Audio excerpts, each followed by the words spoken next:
This is LEGO Star Wars set number 75200 o mas kilalang Ahch-To Island Training. Meron itong 241 pieces at nag-retail siya around $30 nung panahong 2018. At the back of the box, we can see the basic features of this LEGO set. Ito ang instructions manual niya.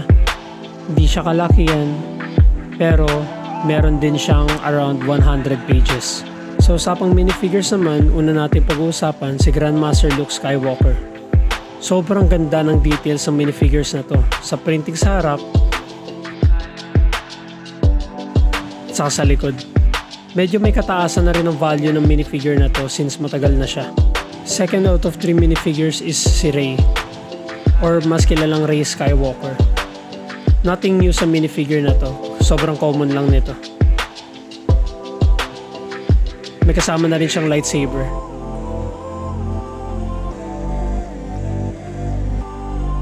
Ito naman yung cute nating kasama, si Porg. Isa to sa mga species ng mga ibon na nakatira sa bahay ni Luke sa Ahch-To Island. Brick built din siya, tapos ulo niya lang ang printed. Ito na ang mga minifigures natin pag sama-sama na sila.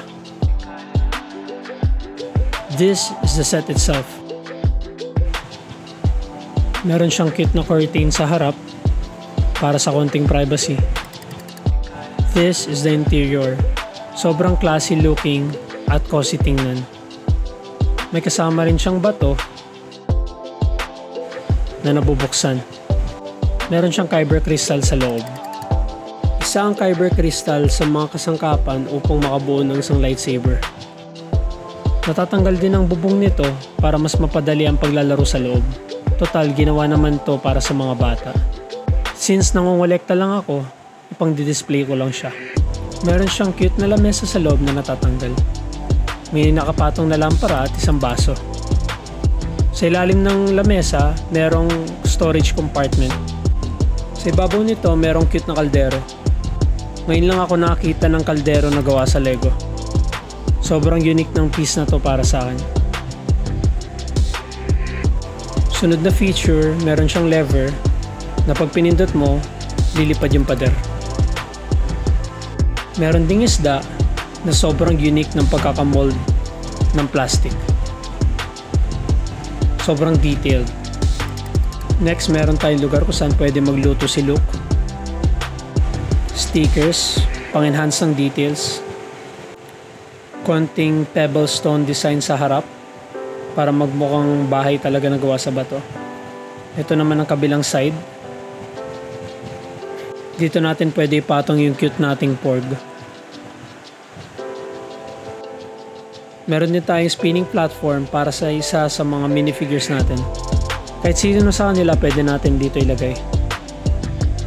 Fully modular nga rin pala ang LEGO set na ito. Ibig sabihin pwede natin siyang kalas-kalasin, ilipat-lipat sa iba't ibang lokasyon.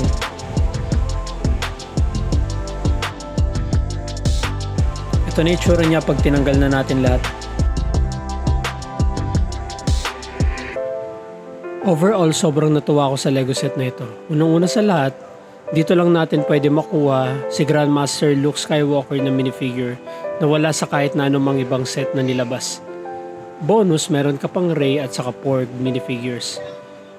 And not to mention, yung build sobrang ganda.